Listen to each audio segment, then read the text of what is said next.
Hey y'all, this is Annie Bosko, and you're watching FaceTime with Todd Wharton.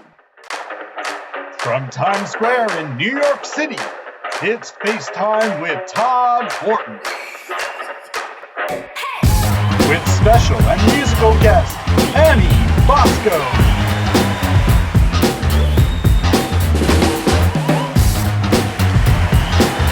And now, here is your host, Todd Wharton. So welcome to the Superbowl edition of FaceTime with Todd Wharton. I'm your man, your host, Todd Wharton. Now, before we get to the show, my guest today is her birthday tomorrow. And Annie, I have a special shout out for you. Check it out. Hey, Annie Bosko, it's Colette V. Smith here, the NFL's first ever African-American female to coach in National Football League history. And I want to take this moment to wish you a happy birthday. Tackle this special day. We have a great show for you tonight. Country music superstar, my girl Annie Bosko is going to be in the house. And then later on, Annie's going to be back performing a hit song, Beyond Baby, right here on FaceTime with Todd Wharton. You guys stick around, and we'll be right back after these messages. FaceTime with Todd Wharton is brought to you by I'm a football fan. I'm a football fan. Of course I commentate when I go to the bathroom. It's up, it's good. I'm a football coach. Of course I break down games like I'm watching film. Yeah, that guy can't tackle for shit. Tackle this! I'm a football fan. Of course I ignore my wife when I'm watching the game. Baby, I think my water broke. Don't you see him watching the game? Just put some ice on it. I'm a football coach. Of course I host my Super Bowl parties like I'm talking to my team. Are you double dipping during halftime? Sorry, Coach. I'm Colette V. Smith, and I'm the first ever African-American female to coach in the history of the National Football League, and I'm a Jet fan. Well, my name's Todd Wharton, and I'm a host of New York City's #1 independent talk show, FaceTime with Todd Wharton, and I'm a Giant fan. And we hope you guys enjoy the Super Bowl. Let's go, Chiefs!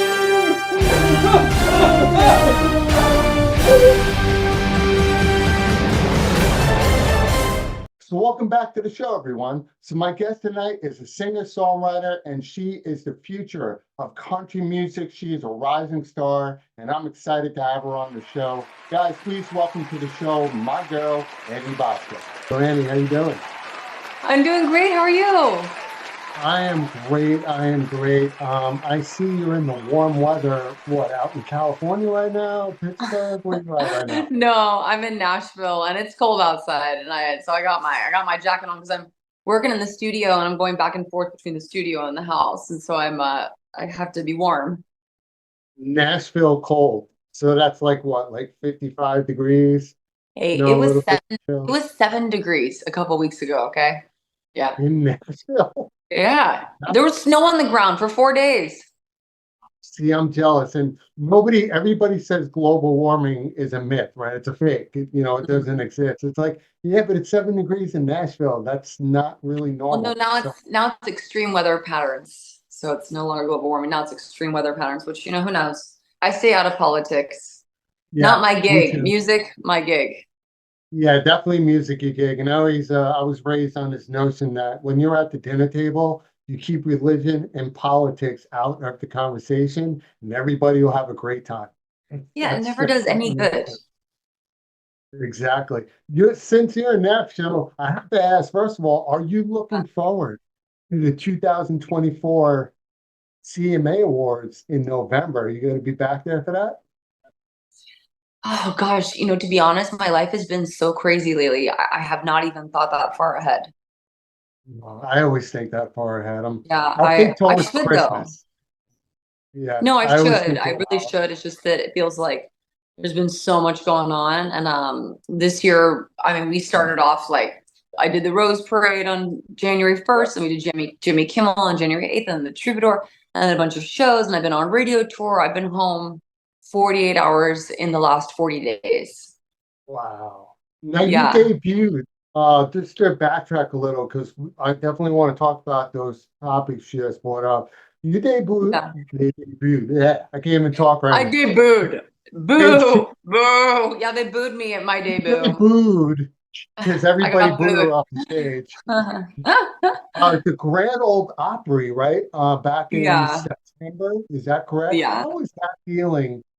That's one of those top 10 stages in the world that people dream. How was that feeling when you came on that stage to perform? Unbelievable.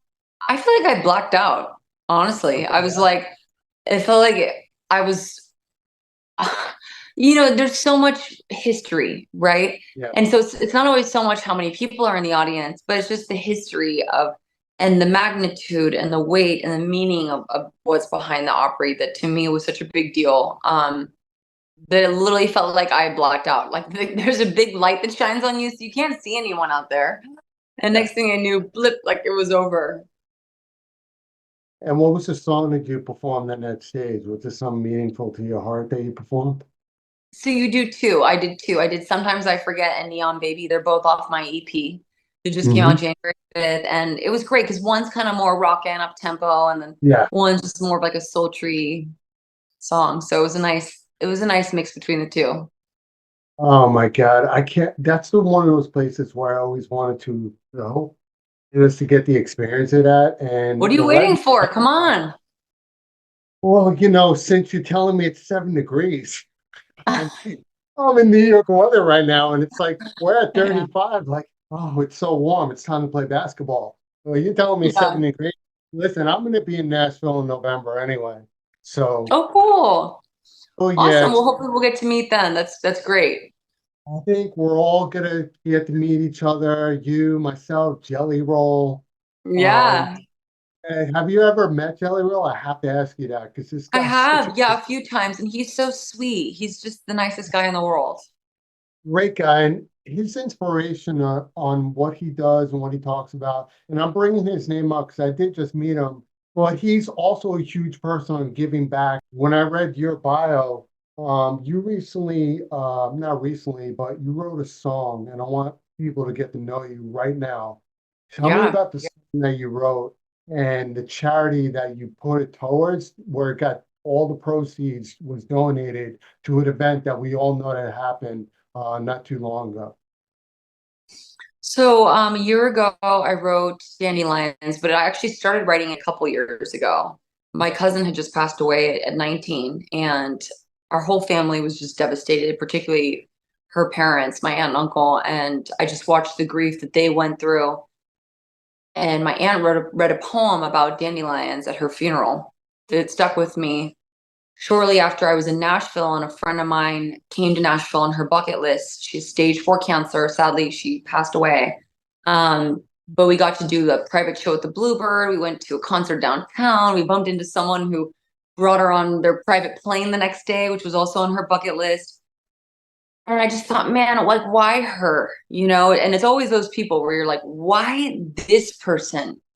It's like the ones that God takes too soon. It's just I think one of the hardest things to deal with in the human experience is losing someone and loss. It's Mhm. just it's so unnatural for some Yeah. person to be in your life one day and the next day they're gone. It's just the weirdest thing in the world. And so fast forward a year later, I have a writing session with my buddy on the date of my cousin's passing. And I said, Danny, you won't believe it, but I think March 29th is the anniversary of Melissa's death. Remember that song we started, Dandelions? So we got together to work, and we were working on some other songs. And then we saw the Covenant School shooting, happened on the news. And it was just like, God, you almost felt paralyzed. It was just felt like you couldn't do anything. You're just calling people, making sure everyone's okay. Are their kids okay?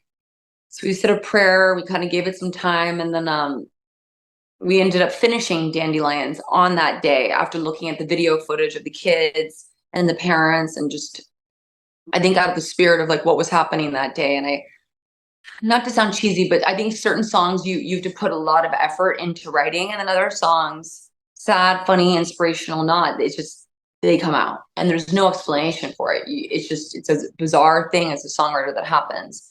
So I think that was definitely the case with that song. And it felt like, in putting it out, the right thing to do was to help those families.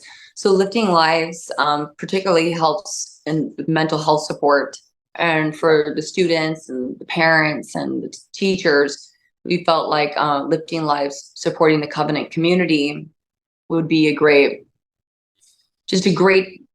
mission, you know, with the song and the message of the song, and something to give back and to give that community, because you know, nothing could ever help with what they've gone through, but just to know, hey, to let them know we care.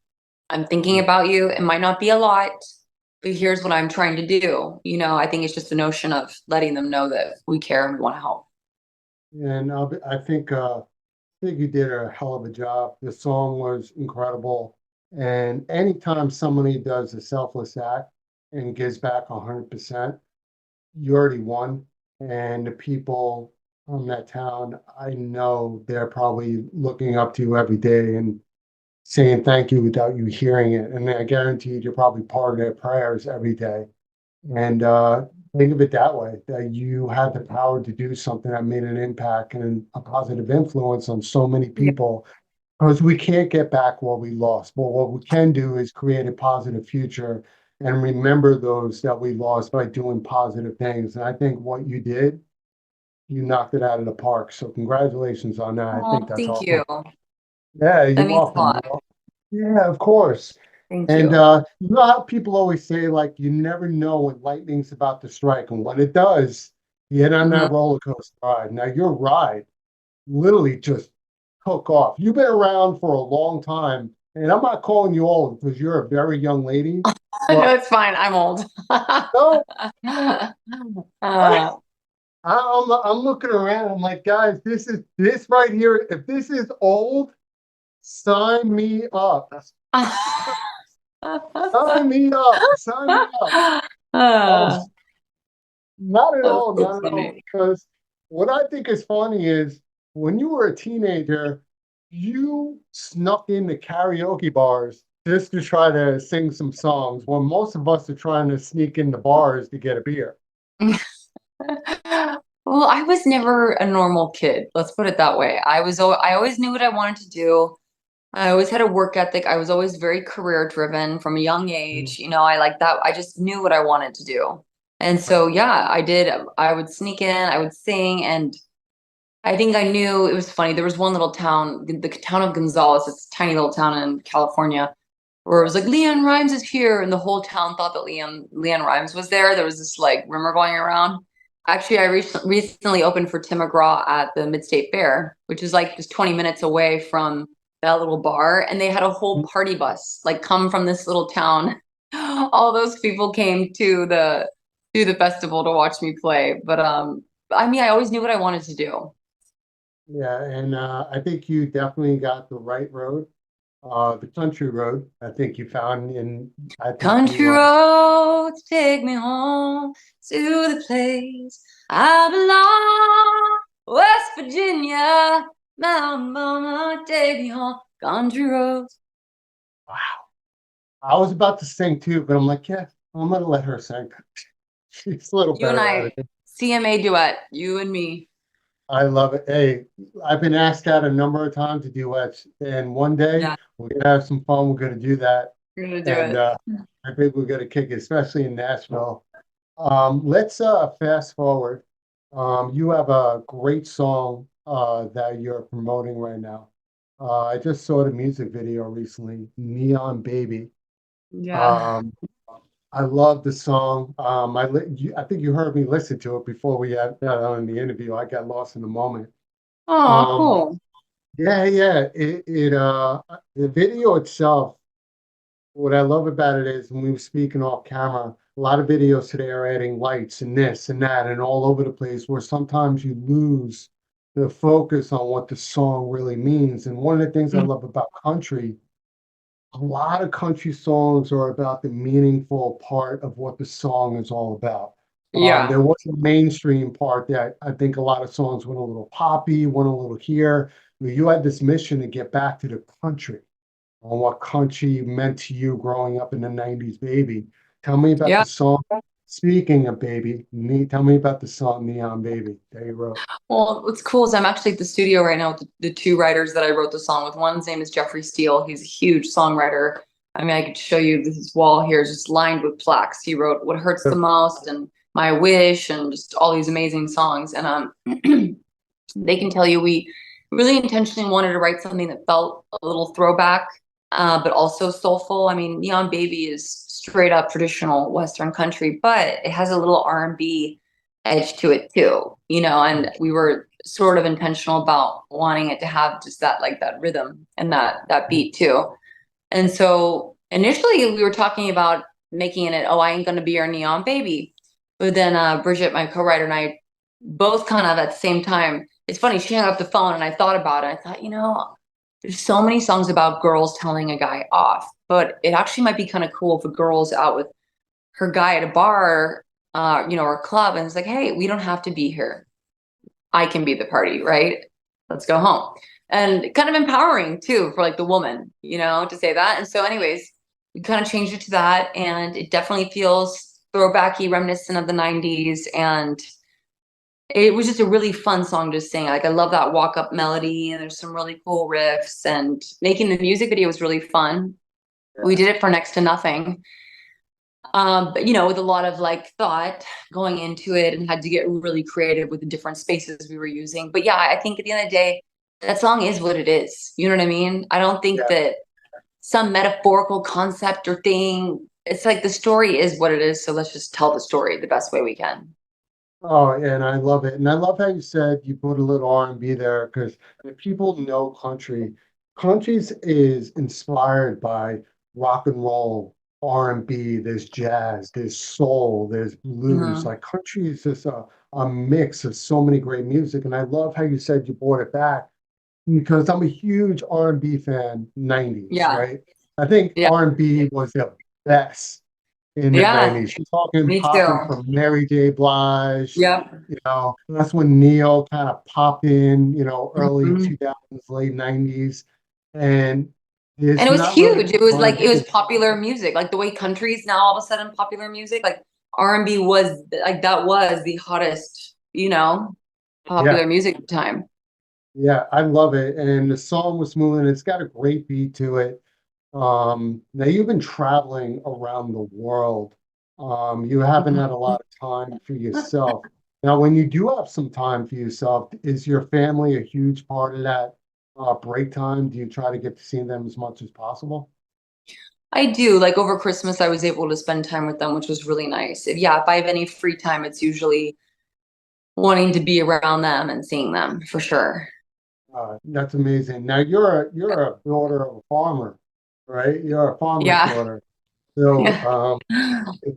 I don't think I've ever met anybody who plays country that didn't either come from a farm or a farmer's daughter or had Yeah. a cow as a pet. Like I Yeah. just, how You'd be was that growing surprised. up? I think it's actually rare. I think that in today's world, I think it's rare, you Oh know? yeah, Yeah. you're getting country. I mean, I noticed country's huge in New York. A lot of people in New York love country, especially You guys are like upstate. one of my biggest markets. And I'm like, how did this happen? I mean, yeah, you can't pigeonhole. People love country music everywhere, you know. I mean, the Europe. I'm seeing my numbers grow more and more, like the Netherlands and Ireland, and I think especially now it feels like country is more popular worldwide in urban markets more so than ever, you know. Oh yeah. Well, Europe has always been a great fan of any type of music, um, Hmm. because I think we're so, you know, consumed with so much going on here Right. that it's just very hard to find your favorite artist, right? Between all the streaming platforms and this and that, you know, Yeah. where we're from, it was a different era. It was all about the talent, right? And you have incredible talent, but today it's we're seeing more people going on to a TikTok vibe of a song that somebody decided to put on, and now it becomes a new Yeah. song.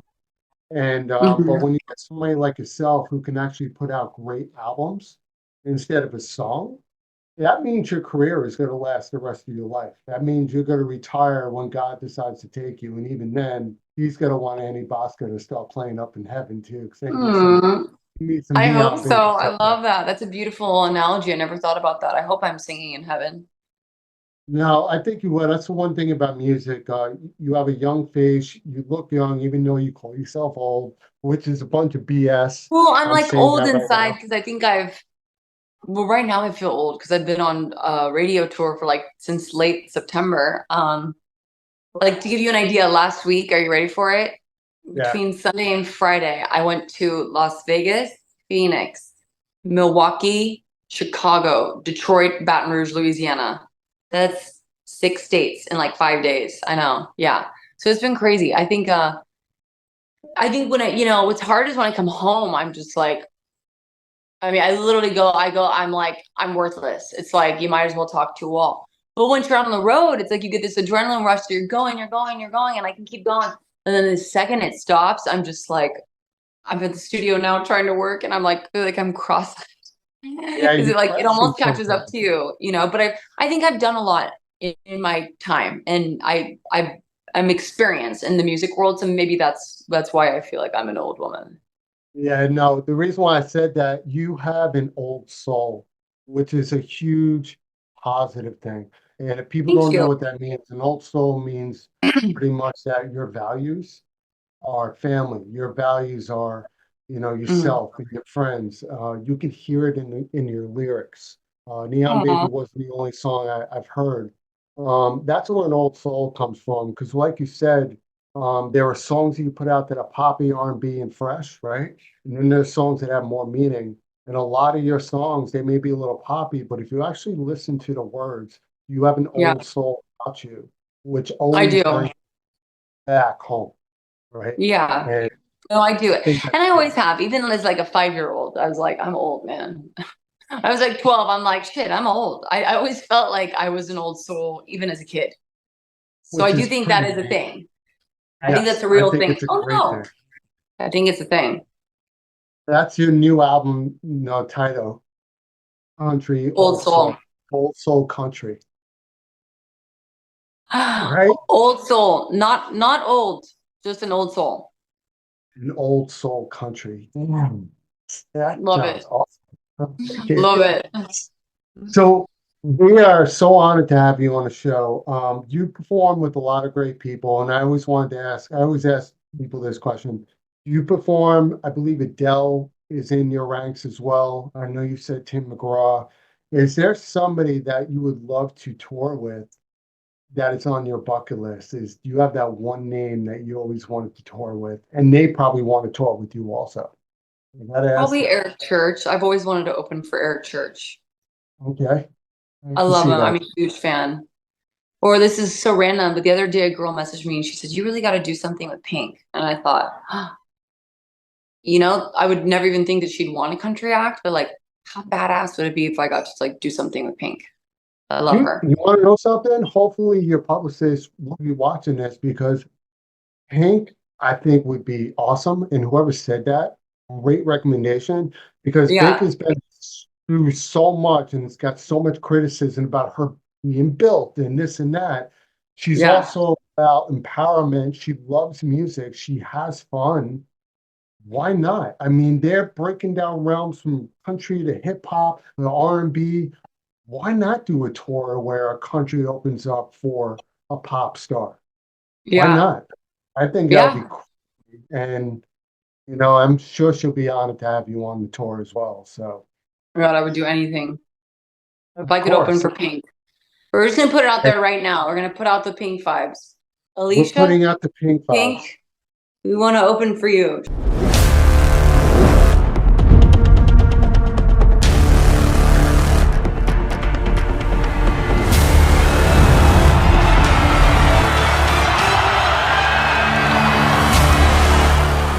Shabbat Shalom. Thank you. She's Jewish. So, She is. I'm throwing that in there for her. right up here? Okay. We love you. We love you, Pink. We want to open for you. Yes. Now I feel like I have to do like the downward facing dog at the end of this. I think it's going to be great. I know you're touring right now. You're doing shows you got coming up as well. Are you going to be in New York anytime soon? I'm sure at some point. I know I'm playing a bunch of festivals. Nothing in New York quite yet, but I'm sure something will pop up. All right, great. Well, if you guys don't know, she's also my musical guest. And in a couple of minutes, right after these messages, we are going to hear Neon Baby right here on FaceTime with Todd Wharton. Woohoo! And it's been amazing talking to you. I appreciate you coming on. I know you're in the studio right now, but thank you for being my first guest of the new year. on FaceTime. Aw, what an honor. Thanks, Todd. You seem like an incredible human and like a really, really cool guy. Hopefully I get to meet you during the CMA Awards. Yeah, and I feel the same way about you. So guys, stick around. We'll be right back after these messages.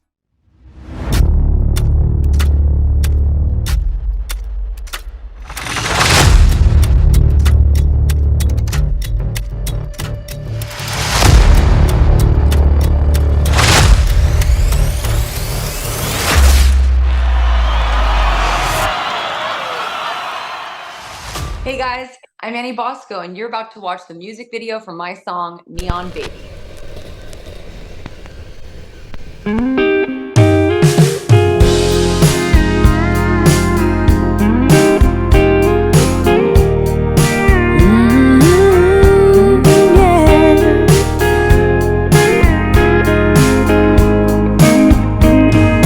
Baby, what you say, we say so long and leave right after this song. I've been dancing around with you and all I wanna do is dance you back home.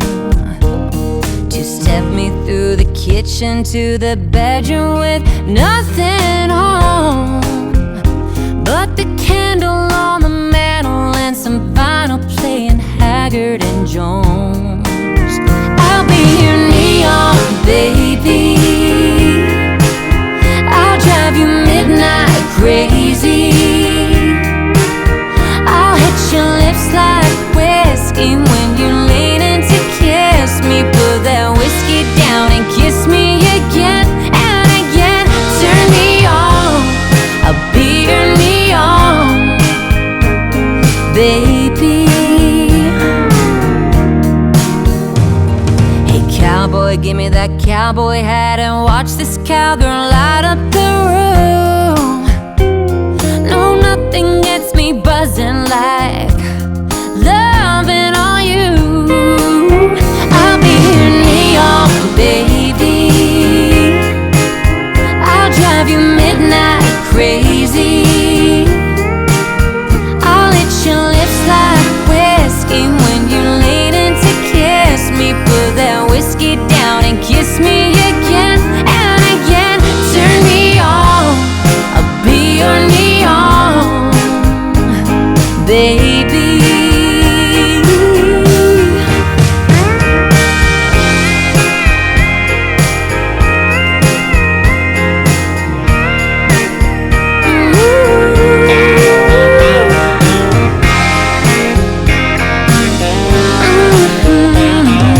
Let's pour up another one, 'cause we ain't done until the sun comes up and when it goes back down again.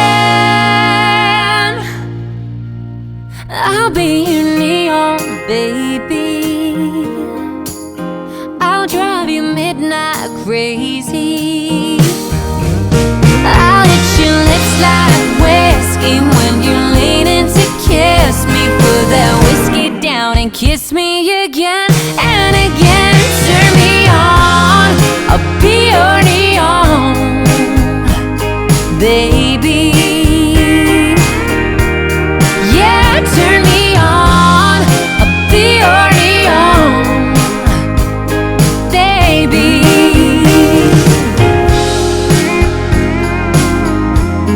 Yeah, turn me on, oh, I'll be your neon baby.